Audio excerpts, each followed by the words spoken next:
अरे का कर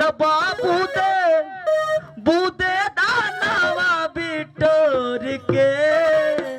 अरे सुनाए लोगवा के एक दिन जाइबा कर धन तोड़ के। सुनाए लोगवा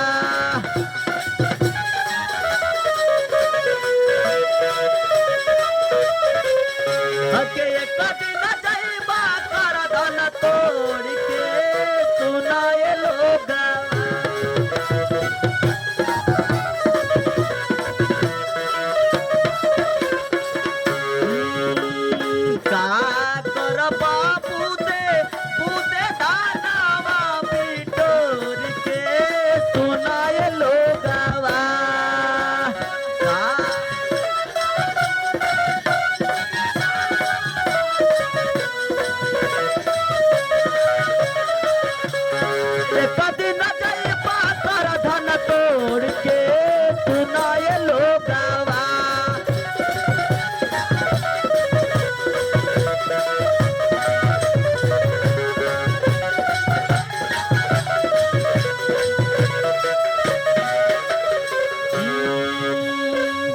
महला टारी छूटी सोनावा दानवा।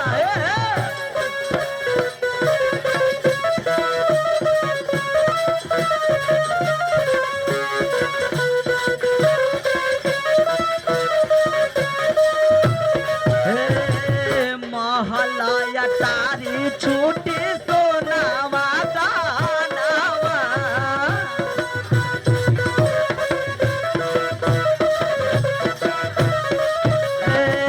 छूटी जई है नातावा के भाई और बहिनिया।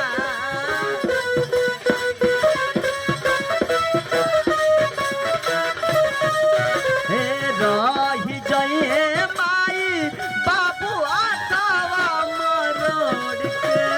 सुनाए लोगवा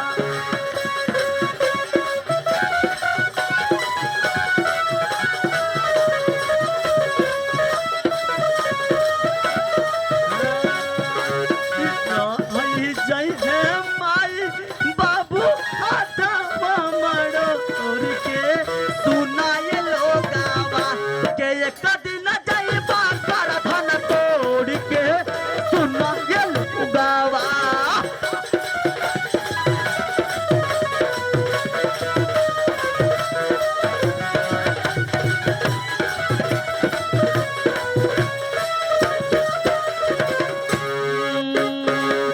कन्हिया उठाई दिए घाटे पहुँचाई।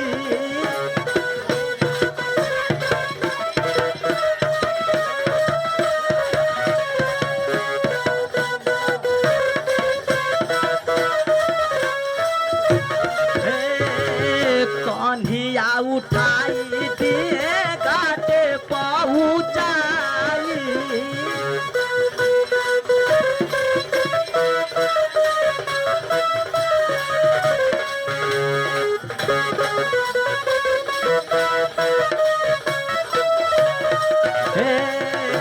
आगिया लगाई दिए तनवा जलाई।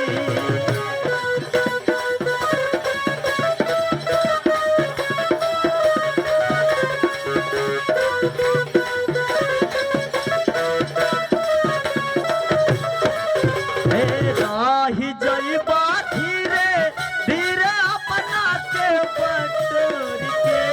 सुनाए लोगवा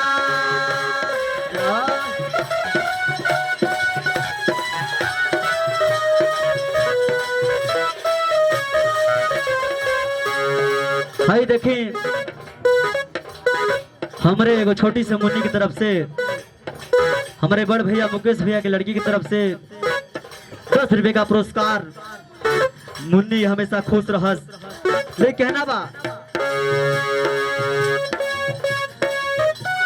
राही जइबा अपने आपके मनावा बटोर के। सुनाए लोगवा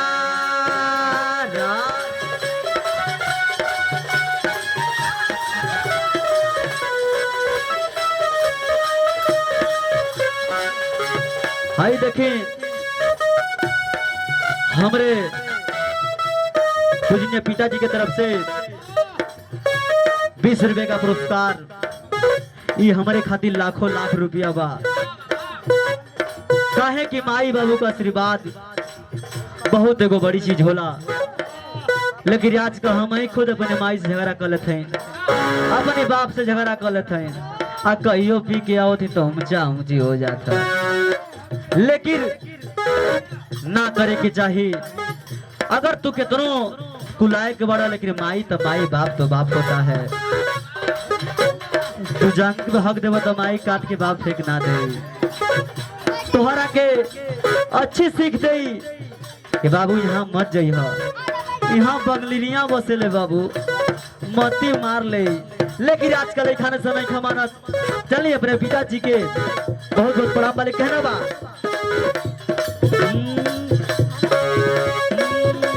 रही जइबा अपने आपके मनावा मरोर के सुनाए लोगवा,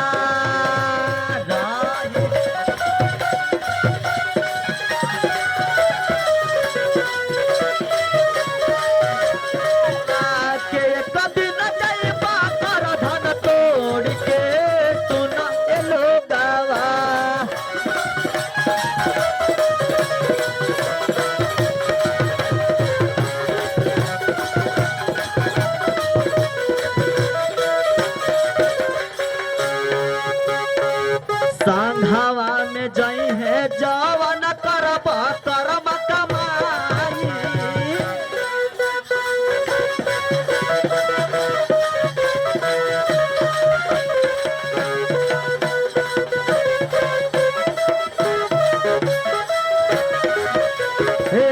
हो है हिसाब जइया बैठक तो